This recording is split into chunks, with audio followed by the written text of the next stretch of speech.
thanks so much for your time today, mate.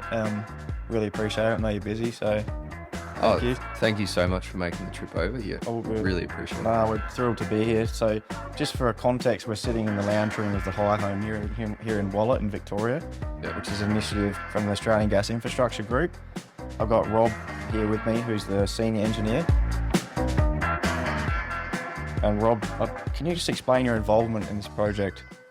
Yeah, absolutely. So I project managed the creation of this house, helped out with the design, brought all of our partners on, and then oversaw the construction and installation Awesome. of the hydrogen system. Would you mind giving us a background in like what the HyHome, I guess, represents and why it was important to create and engineer this concept? This house, it's a demonstration and a feasibility study of what a hydrogen future could look like for residential use of hydrogen in Australia.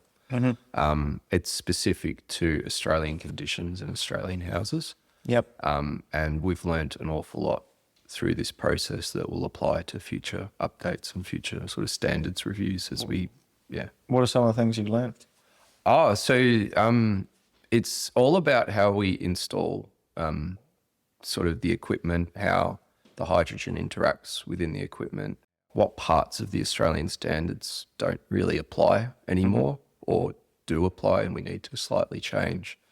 There's not a lot, to be honest, that needs to change, but there's a few little things that were really interesting. Was there anything that surprised you that you found out, as you're going through this concept and designing the appliances and, because being it's an Australian first initiative, is there anything that sort of surprised you?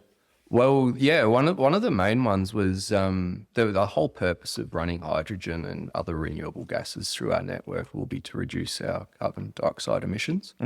And when you burn hydrogen, you don't have carbon dioxide, you don't have carbon monoxide.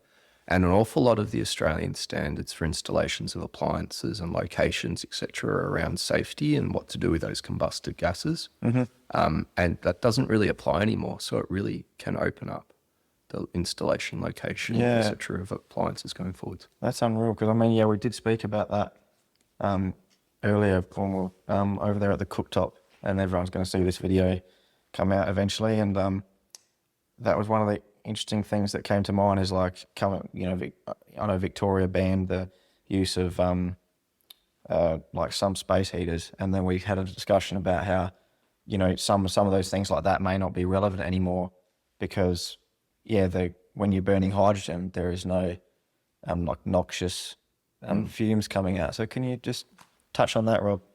Safety of appliances in the homes is really critical, and ensuring safety for our customers is always at the front. And switching to, say, hydrogen, renewable generated hydrogen,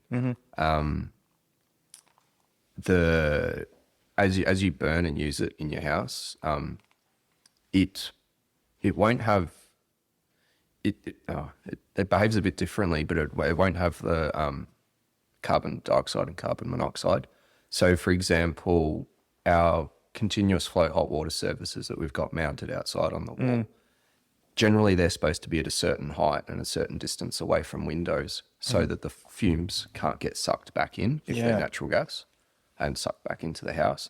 But when we were doing this project, we technically didn't have to comply with that part of the standard. So that opens up how you can design the house with, say, smaller gaps between windows on the side of the house where you're going to install it. Or it means you can tuck away the heater maybe somewhere else where you want it a bit better. Yeah. And similar for use indoors if you don't have those same safety concerns. So do you know if, like, what was the OTR equivalent over here? EC? So Energy Safe Victoria is the equivalent. ESV. Yeah. So do you know if they might have to start, if when hydrogen becomes prevalent, some of these Australian standards might have to be reviewed. Do you know if they're looking at doing any of that now with, the changes in the flue gas properties and stuff like that? Absolutely. We're actually working on standards updates at the moment. So a couple of things we learnt from this house, and because we engaged and worked really closely with Energy Safe Victoria as we're developing this house, what we learnt through this is going to be applied to these standards updates. Okay. So a few things is residential appliances, cooktops, heaters, etc., go through bulk certification testing and type A testing when they're done, and that's to a set standards of tests, like how hot do they burn, how much emissions do they make, how safe are they to use. And when you walk through those tests, there's quite a few tests that don't apply once you start doing hydrogen. So we need to tweak those certification schemes slightly to adapt. And through this project, we now know which bits we want to change, which was really useful. Yep. But also when it comes to, say, fitting line installation, we worked out through this project that you can actually really reuse an awful lot of 5601, the fitting line installation standard, and some stuff needs to change, but a very little part of it. Can you touch on anything that might need to change that you found? So the main part that needs to change in 5601 is really how you it lists tables in the back for like how you size stuff for LPG versus natural gas. It has allowable materials for each gas that it covers. Yep.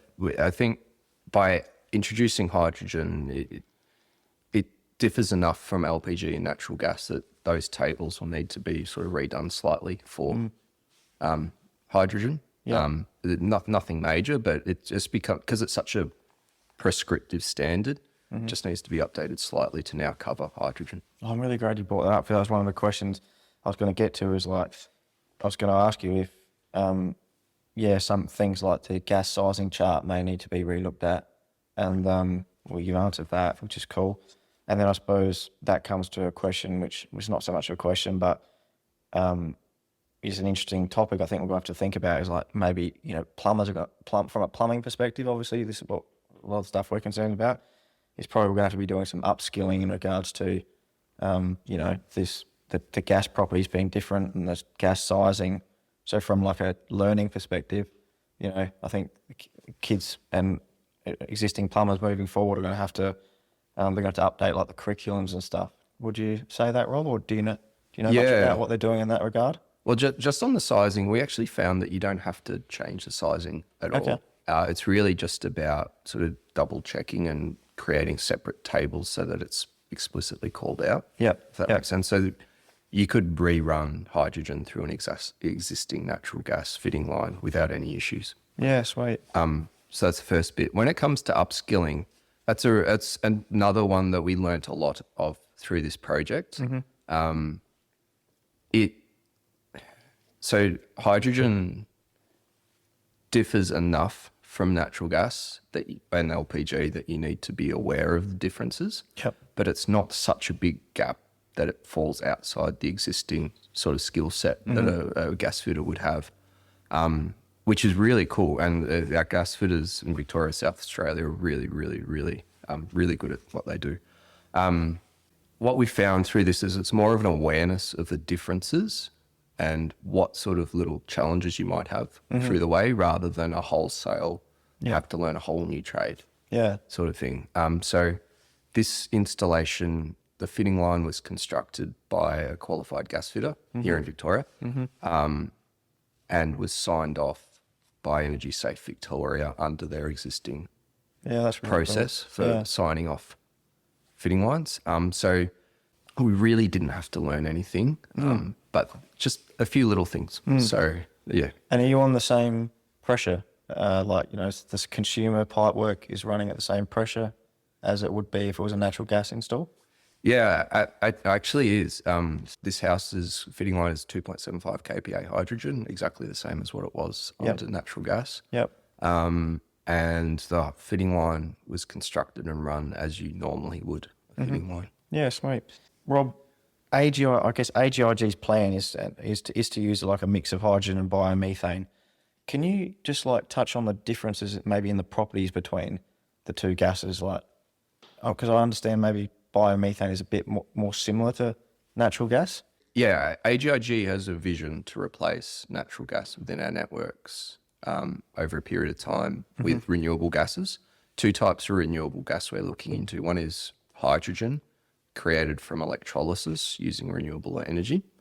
And the second one is biomethane, which is upgraded from biogas, which is a waste product from, say, landfill gas or wastewater treatment plants or farm sort of waste. Anytime you have rotting biological matter, you can create fire gas.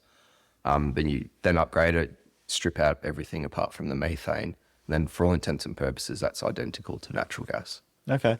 That can be put into the network and used with existing appliances and existing processes. And Gemini already have one of these up and running in New South Wales, where they're pumping biomethane into the gas grid.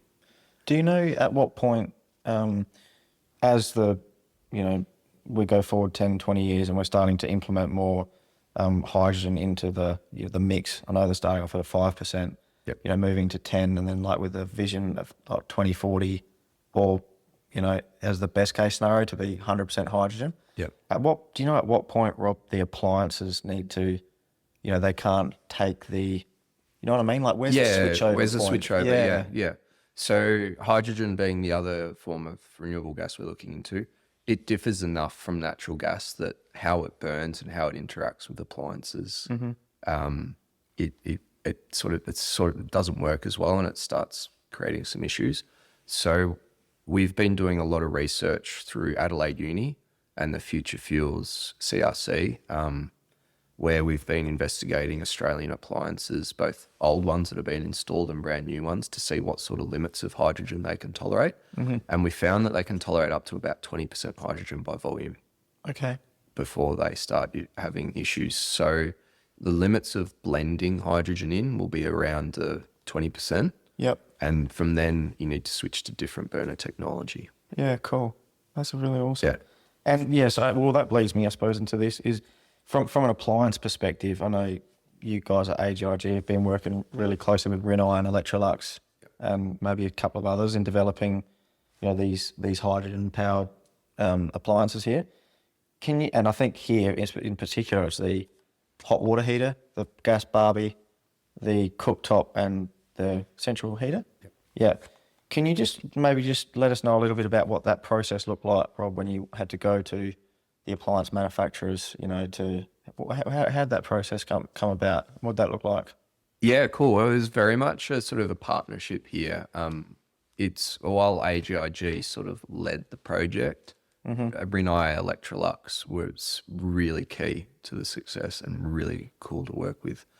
So Rinnai had developed a continuous flow hot water service, and they announced that sort of around 18 months ago now. Yep. And it was discussions between AGIG and Rinnai that sort of kicked off this project, saying, hey, why don't we do something to show off how it works? And then we got in contact with Electrolux, who happened to be developing a hydrogen cooktop as well, and said, well, will yours be ready by then? And it was, so they were on board too. So they've developed these through their labs, their R&D labs, and these are sort of the first or second generation prototypes, very close to manufacturability, but still prototypes. Yep. And we've worked really closely to A, do the installation, but B, to sort of test and monitor how they actually operate in real world conditions, so we can feed back into the ongoing development. Yeah, sweet. And can you just touch on, Rob, how this, because I know I'm going to get, people will be interested in actually how the hydrogen is getting here. Like, so, can you explain that? And I'd also love to understand, without giving away your answer, I know it's bottled, we're on bottled gas here, but where are you actually getting that from as well?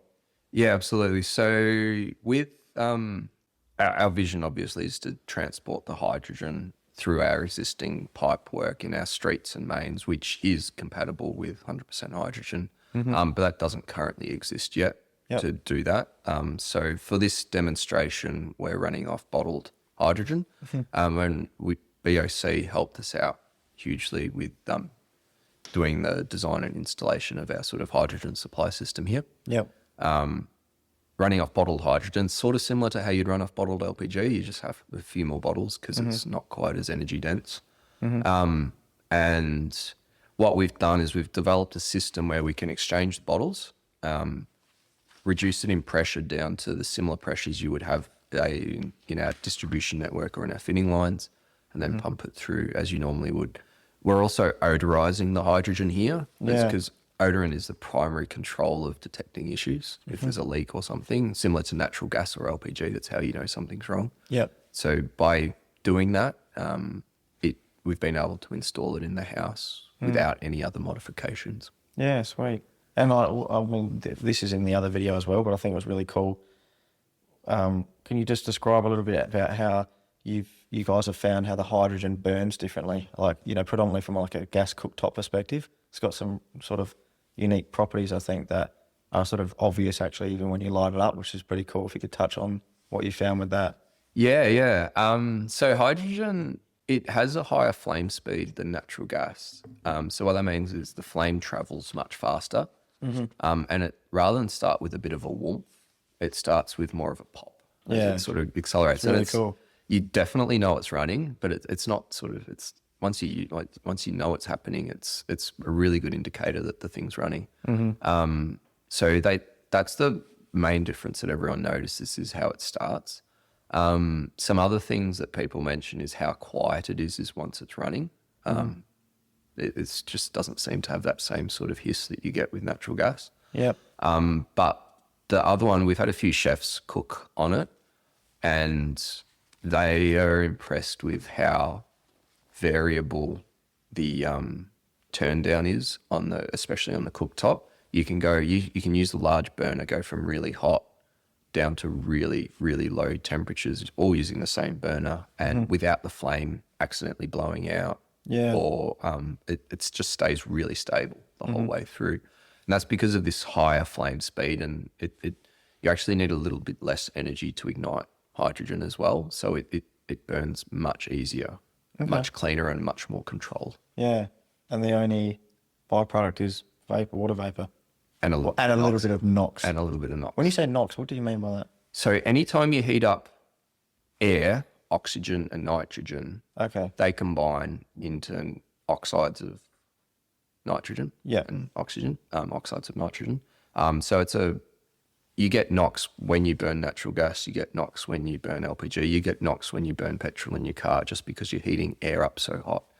And existing appliances, cooktops, etc., barbecues have limits of how much NOx they're allowed to produce. Okay. For the hydrogen cooktops, it met existing NOx limits. Yeah, sweet. I'd love if you could just explain, Rob, a bit about the existing infrastructure that we have in the streets, you know, what that is essentially made up of. And I guess it's probably a mix of materials. Yep. Because we sort of spoke about earlier off camera, is like some people have some concerns about like the hydrogen gas having different properties that react with metals. Yep. So, but I know you guys have done some research and found that some interesting things with maybe like the research and the demonstrations you've done. Can you touch on, I guess, what sort of is under the roads essentially, and then what you found with the hydrogen now, and how is, you know, the concern people have around it, and how you found that it's not so bad. This has been the last 3 years of my life, so it's pretty cool to have so much interest. Yeah. We have pipelines running down pretty much every street in Victoria and South Australia, especially Metro. Tens of thousands, hundreds of thousands of kilometres of network. Our pipe work it's predominantly made up of two materials: steel and polyethylene plastic. There's a few other materials that we use, but they're slowly being phased out as we replace them with polyethylene. Yep. And the network generally operates at about 500 kPa. But the further upstream you move up the network, it gets to higher pressures, so we can transport heaps of gas really quickly through single pipes. Yep. So upstream, our highest pressures get up to around the 10,000 kPa mark. 10,000 Yeah. kPa. And we reduce it step by step as you get closer to your house.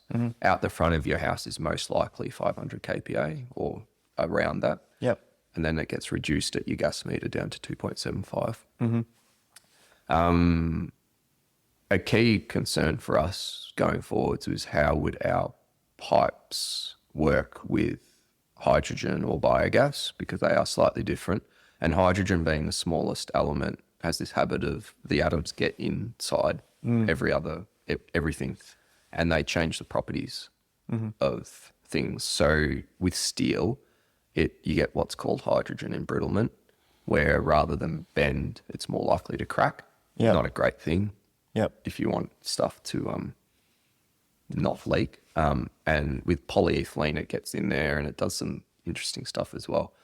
What we've found is that our existing distribution networks, even with, and this is through a lot of research with multiple unis and international Australian-based research, what we found is that our existing assets are compatible and will work really well with hydrogen, blends of hydrogen, say 10, 20% hydrogen or up to 100% hydrogen. Yep. Or pure biogas. And that's because even though it does get more brittle or it does change stuff slightly, we so over design our pipe works for safety reasons that it's not funny. They can well and truly take a slight change in their characteristics and still operate very safely. Yeah, sick. That's really cool. And I'll probably wrap up with this last question, Rob, that because I think I would like to address it because I think we're definitely going to get questions about it. Yep. Is when we're at the barbecue before, you mentioned like just around that hydrogen takes about 3 times more volume than natural gas to produce the same heat. Yep. And I know I'm going to get questions around like affordability and all sorts of stuff around that. Yep. What can you divulge a bit more information on how that, because people are just going to hear they're going to think it's going to take 3 times more hydrogen. So can you just sort of like expand on that for me? Absolutely. Well, there's sort of 2 parts to that question. One is because you have to transport 3 times as much volume, the question comes up, will our existing pipes work? Because trying to squeeze that much more extra gas through our pipes, like how does that work? And the good thing about hydrogen is it flows much less friction in our pipes, so we can move it faster. So we don't have to change the diameter of our pipes to keep delivering the same amount of energy. Okay. So there's no costs to, I guess, the consumers in terms of us having to upgrade our network for that. They're ready. The second part about like, hey, I have to use 3 times as much gas now. That's sort of, consumers are already billed in energy terms. They're not billed in volume. Okay. So you only billed how much energy you use. We do measure, your gas meter does measure in volume, but we convert it before the bill is sent. So like joules or whatever you want to call it. Yeah. So you're billed in megajoules, not meters cubed. Yeah. So in terms of what happens with the billing, so the same billing system will still work. What it really comes down to is how can we actually produce the hydrogen or the biogas cheaply enough to replace natural gas. And the good news is that those cost curves are coming down as technology changes. Yep. And it's depending on which futures report you read, there's a whole host of varying promises about what the future price is. Yep. I know they've got some big things in the works like that have been, I think, approved for like the Murray Valley hydrogen plant, from what I understand. So these are the things that have been putting in place, are they, Rob, to produce the hydrogen? Yeah, absolutely. So we're already blending hydrogen into parts of the Adelaide network around Tonsley. Yep. So we're currently delivering 5% blended hydrogen to 4,000 customers in Adelaide. We're about to take that to 10%. We've just got a project going in Victoria and New South Wales where we're going to deliver 10% hydrogen to all of Albury-Wodonga. Yeah, really cool. At no additional cost to the consumers. And we've got similar projects happening in Queensland and other ones in the pipeline, much bigger than those. Yeah, sweet. I probably should have asked this question at the start, but it's just popped up to me now. Rob, can you just touch a little bit on because before I started doing a lot of this research, I was totally, didn't know any of this either. So I think it's an interesting topic just to even go all the way back to the start. And what are the actual benefits of hydrogen, I suppose? Like, how is it produced that's different to like a fossil fuel like natural gas? And then I guess there's the other element which we've touched on, is about when it's burned, it's not actually creating the emissions as well. But can you just reverse it back to where maybe I should have started? Which is like how it's produced and how it's different in that regard. The whole point of us changing away from natural gas is to try and reduce the emissions for our customers, basically. as a gas distribution company, we don't really use the gas, but our customers do. So we want to be able to offer a product that our customers can use so they don't have any carbon emissions. Yep. Natural gas comes from like basically drilling holes and getting from oil wells, and oil wells are generally a mix of oil and gas. So pull the gas off and then you burn it, produces carbon dioxide, which we're trying to reduce. So we've got the two options we've got for replacing that is one is hydrogen and the second is biomethane. Hydrogen, you can produce a few different ways. The green way of producing it is you use electricity and a process called electrolysis, which is basically putting running a current through water, and then the water splits into hydrogen and oxygen. Then you can take the hydrogen, pump it into the gas mains. Yep. And when you burn hydrogen, because there's no carbon in hydrogen, it doesn't produce any carbon dioxide. It doesn't produce any carbon monoxide. So actually you don't produce any emissions. Yeah, sweet. Which is really cool. So that's sort of the process, and that's hydrogen wise. The other flip side is biomethane is a potential. It's very similar in properties to natural gas. It's basically rotting vegetation. It produces rotting biological matter, anything sort of wastewater treatment plants, leftover food processing, even like tips. This gas builds up that's mostly methane, but has an awful lot of other things mixed in, like it's got all these like other chemicals that need to be stripped out. Yep. Once you upgrade that, you got basically pure methane, which is very close to natural gas, and you can pump that in and use it as is. When you burn that, you do have carbon emissions because methane has got carbon in it. But because it's a circular thing where you're using vegetation to produce the gas, and then you're burning it. Yep. That's what's regarded as net zero. Yep. Yeah, sweet.